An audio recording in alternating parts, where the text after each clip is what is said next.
आज हम हिंदी ग्रामर का न्यू चैप्टर स्टार्ट करेंगे। विशेषण, जो इंग्लिश में क्या बोलते हैं इसको, एडजेक्टिव। इंग्लिश में क्या बोलते हैं, एडजेक्टिव, और हिंदी में बोलते हैं इसको विशेषण। तो सबसे पहले मैं इसकी डेफिनेशन आपको बताऊंगी। जो शब्द संज्ञा या सर्वनाम की विशेषता बताते हैं वे शब्द विशेषण कहलाते हैं।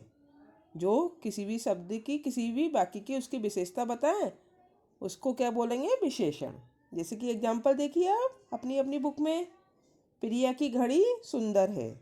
अब प्रिया की घड़ी कैसी है, सुंदर, तो सुंदर उसकी घड़ी की विशेषता हो गई। मेरी कमीज पीली है।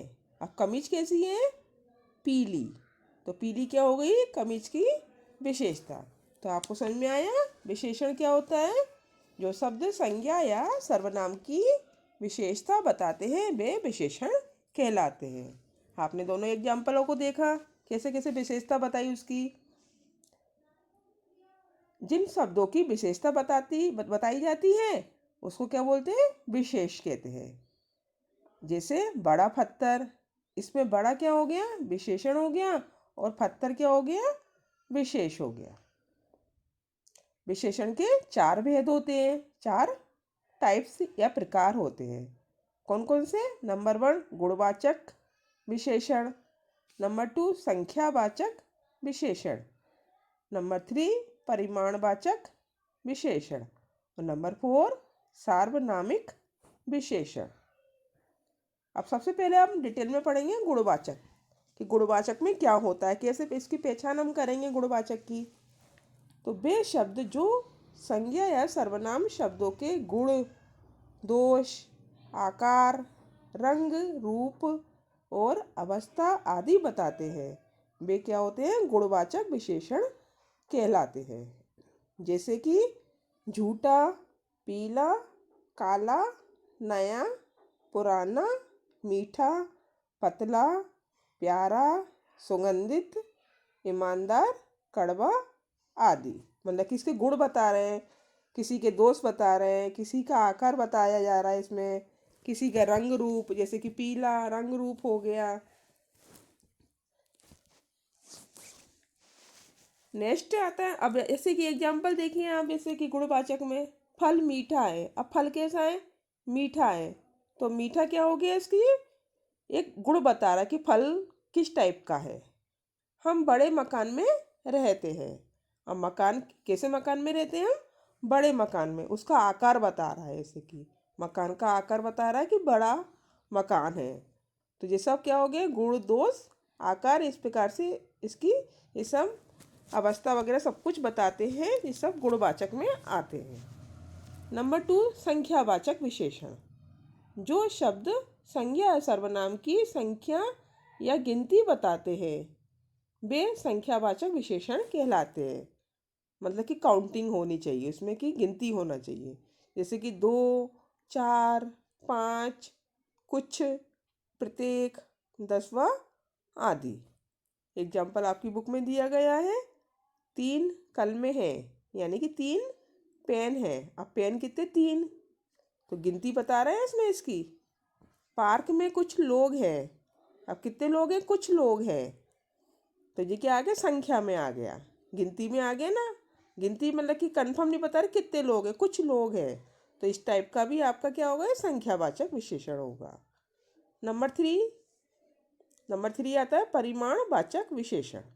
अब परिमाण का अर्थ होता है माप या तोल। जो शब्द माप तोल संबंधी विशेषता बताते हैं उन्हें परिमाणवाचक विशेषण कहते हैं। मतलब कि उसमें नाप तोल होना चाहिए। जैसे कि 3 लीटर, 4 मीटर, थोड़ा, ज़्यादा, 5 किलो आदि। मतलब कि तोल होना चाहिए उसमें। एग्जाम्पल आप अपनी बुक में देखिए, कपड़े की लंबाई 5 मीटर है, तो हम इसको किस में बोलेंगे, परिमाणवाचक में। डिब्बे में चीनी कम है, तो ये क्या हो गया, परिमाणवाचक। तो इस टाइप के आप और भी एग्जाम्पल ले सकते हैं। नंबर लास्ट है सार्वनामिक विशेषण। यदि संख्या से पहले कोई सर्वनाम आकर विशेषण का कार्य करे तो उसे सार्वनामिक विशेषण कहते हैं। अब जैसे कि संख्या के स्थान पर क्या आया है, सर्वनाम आया है। जैसे कि यह, तो यह क्या आ गया, सर्वनाम हो गया। यह घड़ी पुरानी है, या राम की घड़ी पुरानी होता तो ये तो संख्या हो जाता राम, और राम की जगह पे क्या हो गया, यह आ गया, तो ये सर्वनाम आ गया यहाँ पे। तो यहाँ पे सर्वनाम आकर उसकी विशेषता बताता है, विशेषण का कार्य करे तो उसको क्या बोलते हैं, सार्वनामिक विशेषण बोलेंगे उसको। कोई छात्र नहीं आया, तो कोई क्या हो गया, ये सार्वनामिक विशेषण हो गया। तो आपने देखा ऊपर के वाक्यों में यहाँ और कोई सार्वनामिक विशेषण शब्द का प्रयोग किया गया है। अब विशेषण का प्रयोग। विशेषण शब्द संज्ञा या सर्वनाम के लिंग और वचन पर अपना प्रभाव डालते हैं। जैसे कि वह सच्चा है, गाय काली है, लिंग के हिसाब से डाला जा रहा है ना। गाय काला ऐसे तो नहीं बोलेंगे ना, गाय काली है। वे सच्चे हैं, वेल काला है। तो लिंग और वचन के अकॉर्डिंग यहाँ पे संज्ञा या सर्वनाम के लिंग और वचन पर अपना प्रभाव डालते हैं। कौन, विशेषण। कुछ विशेषण शब्द स्त्रीलिंग और पुल्लिंग दोनों में समान रहते हैं।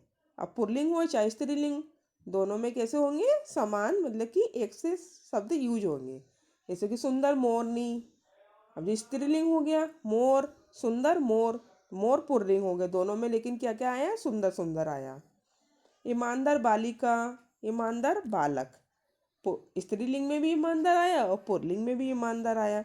तो इसी प्रकार से कुछ शब्द ऐसे होते हैं जो स्त्रीलिंग और पुल्लिंग में दोनों में समान रहते हैं। अब नीचे आपको एक टेबल बनी हुई है, उसमें आपके कुछ शब्द लिखे हैं, उनके फिर विशेषण भी लिखे हैं सामने। जैसे कि भूल, भूल का विशेषण क्या लिखा है, भूला या भूली। गुण, गुण का क्या लिखा है, गुणवान और गुणी।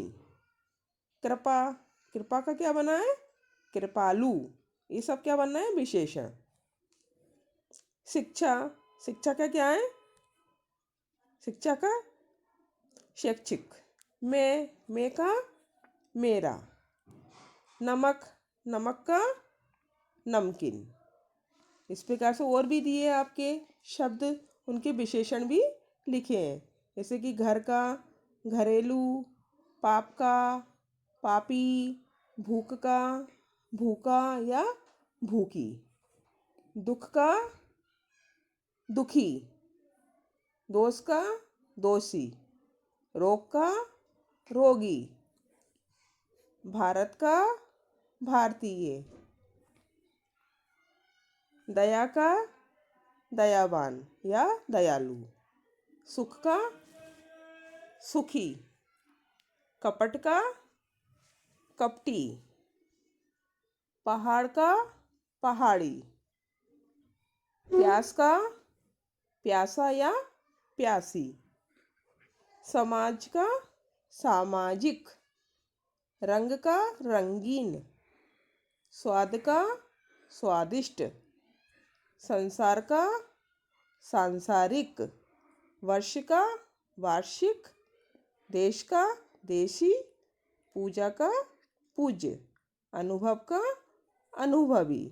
इस प्रकार से पूरी टेबल्स को आपको लर्न करना होगी, तभी आपको कोई भी शब्द मिलता है तो उसका विशेषण आप तुरंत लिख सकते हैं। ओके।